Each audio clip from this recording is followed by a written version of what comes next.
bác bọc nó rứ không phê miền tụ được phật rứ có được không ca là ổn rải chẳng lại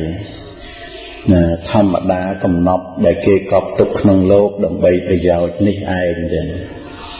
miền này thà nè để kê miền để miền trọp chả nó kê cọp trọp nó tục được không đầy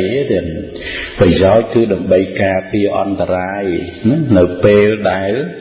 miền ca đằng đo và rê chi ấy nó bàn trọp nó anh vô từ luộc luôn rứ còn nơi phê để trao cùng riêng bàn trọp nó vô từ luộc rứ có thả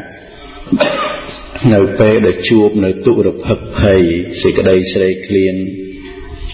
ca ọt liền nó cứ thả bàn trọp nó chùm này tới đầm bay chân chân chỉ vật chân tua này có cùng nóc trọp nó cứ phải giáo đầm bay ca pi on thái đầm bay ca pi phây dạng năng tiền nângព្រះអង្គទ្រង់ត្រាស់សម្ដែងបន្តទៅទៀតថាកំណប់ដែលបុគ្គលកប់ក្នុងទីជ្រៅមានទីបំផុតទល់នឹងទឹកដល់ម្លេះ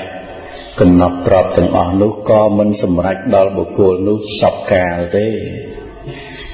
មានន័យថាកប់ទុកប៉ុណ្ណឹងហើយក៏ប៉ុន្តែទ្រព្យសម្បត្តិទ្រព្យកំណប់ទ្រព្យសម្បត្តិទាំងអស់ហ្នឹងមិនសម្រេចជាប្រយោជន៍ដល់បុគ្គលនឹងសពកាលទេត្បិតថាកំណប់ទ្រព្យរមែងឃ្លាតទៅจากទីខ្លះសេចក្តីចំណាំរបស់បុគ្គលនោះរមែងវង្វេងទៅខ្លះនាគទាំងឡាយរមែងនាំជញ្ជូនទៅខ្លះគំនុសោតពួកយៈនាំយកទ្រព្យនោះទៅខ្លះអ្នកទទួលមរតកដែលមិនជាទីស្រឡាញ់រមែងកោះយកកំណប់ទ្រព្យនោះកាលខ្លួនមិនបានឃើញខ្លះ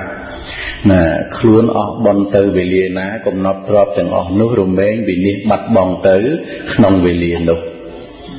មានន័យថាទ្រព្យសម្បត្តិដែលបុគ្គលនឹងកប់ទុកក្នុងដីឬក៏ទុកនៅក្នុងទីណាក៏ដោយទេណា